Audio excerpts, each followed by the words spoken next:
ভয়াবহ বন্যার পানিতে একটি সাপের খামার তলিয়ে যাওয়ার সুযোগে প্রায় ৯০০টি সাপ পালিয়ে লোকালয়ে ছড়িয়ে পড়েছে।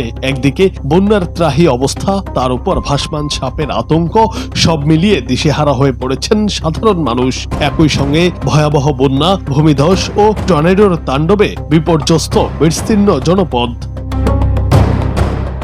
সামাজিক মাধ্যমে ছড়িয়ে পড়া ভিডিওতে দেখা যাচ্ছে বন্যার খোলা পানিতে ঘুরছে অসংখ্য সাপ। তাড়ানোর চেষ্টা করছেন গ্রামবাসীরা। তবে স্থানীয় এক কর্মকর্তা অভয় দিয়ে জানিয়েছেন, পালিয়ে যাওয়া সাপগুলোর মধ্যে কিছু বিষধর সাপ থাকলেও সব বিষধর নয়। পরিস্থিতি নিয়ন্ত্রণে আনতে মাছ ধরার জাল ও স্ট্যান্ড গার্ড নিয়ে 10 সদস্যের একটি বিশেষ দল উদ্ধার অভিযান চালাচ্ছে। স্থানীয়দের কড়া নির্দেশ দেয়া হয়েছে, কোনো সাপ দেখলে যেন তারা নিজেরা ধরার চেষ্টা না করেন।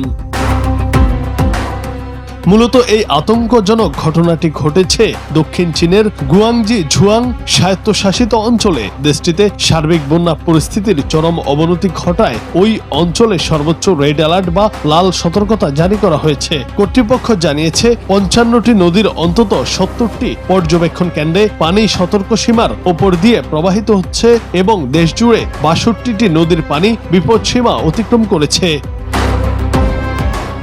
প্রাকৃতিক এই দুর্যোগে দেশটিতে প্রাণহানির ঘটনাও বাড়ছে। ধ্বংসস্তূপে পরিণত হয়েছে বহু বাড়িঘর, সড়ক ও বিস্তীর্ণ ফসলি জমি। পরিস্থিতির ভয়াবহতায় চীনের প্রেসিডেন্ট শি জিনপিং জরুরি উদ্ধার ও ত্রাণ কার্যক্রম জোরদারের নির্দেশ দিয়েছেন। আবহাওয়াবিদরা সতর্ক করে বলছেন, বৈশ্বিক উষ্ণায়ন, এল নিনোর প্রভাব এবং চলমান বর্ষা মৌসুমের কারণে চলতি বছর চীনকে আরও চরম আবহাওয়ার সম্মুখীন হতে হবে।